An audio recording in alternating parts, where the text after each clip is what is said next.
Okay, welcome back. So on this little mini episode, we're going to do a quick little walk around on the Fin Chaser 700 HTA. That stands for hardtop amphibious. This one's 7 meters. We've got the 300 Mercury V8 outboard on this one, and the S25N four-wheel drive amphibious kit from Anura. Now, the reason why we went with the four-wheel drive option, they do make a three-wheel drive version, but this one's going to Darwin, so it's going to have a bit of work in the mud flats and softer sand, and we really wanted to reduce the ground pressure, and so went with the four-wheel drive option on that. Spreads the load in the bow, and yeah, they work quite well. So not a necessity for all these 700 HTAs. Most of them are three-wheel drive, just a single wheel at the front, but this one we went with the twins. So yeah, it's going to be a nice little boat for that. So all the sort of usual suspects on board here.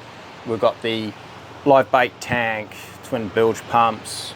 We've got a lot of solar up on the bow. This one here was made for long distance cruising and overnight camping. So we got 400 litres of fuel.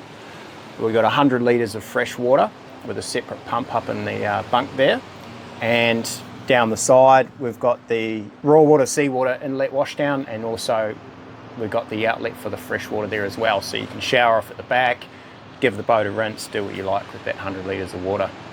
Bait station, same sort of style bait station. We've got the drawer in there. And this one here with the motor's actually underneath this passenger side king queen seat. And what that does is allows you to have all the deck room out the back. It doesn't encroach into the deck space and sort of tucks in nicely. On the starboard side, we've got the Dometic fridge freezer, necessity when you're up in the tropics and keeping everything nice and cool. So that's all set in there.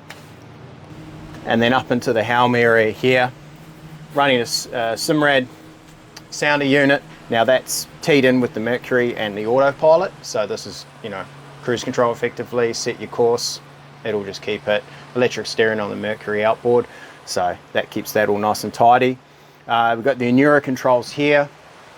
We've got the battery monitor here for our battery, the Minn Coder, auto deploy Minn Coder on this one. Really nice unit. Sit here, press the button, stands up, puts down, you're away trolling and doing whatever you need to do. We've also got the anchor windlass on this and our remote for the Mercury outboard here. Switch panel here, that's just, you know, bilge pumps, deck lights, light bar, cabin lighting up in the cabin here, washdown pump, freshwater pump. Nice little cab here.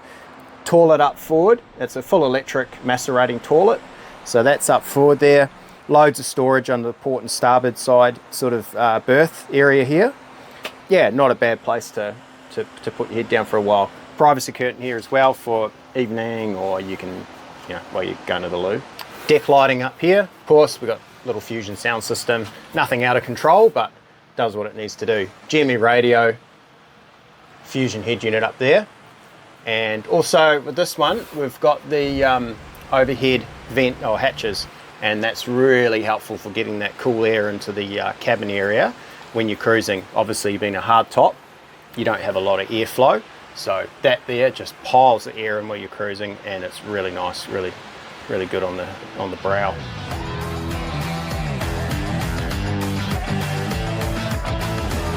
So at the transom here, we've got the S25 amphibious system by Anura. Good size wheels on these, plenty of traction. Mercury 300 V8, nice unit, pretty quiet, lots of power, perfect for this sort of size boat, and quite fuel efficient too. So this one's in garage mode at the moment, and that's a preset height that we can put into the little Anura interface. And that'll press a button and it sits down at its height. Perfect for when you're at the beach or crawling into a garage, something like that. This one's set at this height. It can go lower, higher, whatever you need. In the bow there, we've got the S25N amphibious system. So the N is narrow. They do a wide as well. That's for the multi-hull cats. Four-wheel drive, works in with the diff lock with the rear wheels as well. Diff lock on the controller, locks the wheels up, gives you at least a bit of traction when you're in undulating terrain or some soft boggy patches or getting over a few rocks. Really helps that little diff lock that you can engage. Here's the Minn Coder up on the bow, out of the way. Obviously, as we said, auto deployed. Bow camera here. so you can see what you're doing when you're coming in and out of the water.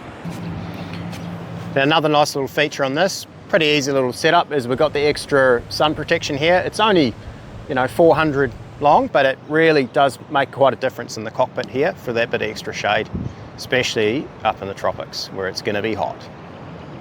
So that's a bit of a rundown on the features of this Finchaser 700 hardtop amphibious. We're going to go drop it back in the drink now, take it for a run back up the river, and then the usual, give her a clean, detail, make sure everything's all ship-shape back in the shop, get it all wrapped, protected, and on the trailer. And it's a 4-day drive up to Darwin here from the Gold Coast. Going to be the biggest delivery we've done, or the longest delivery I've done of one of these ones.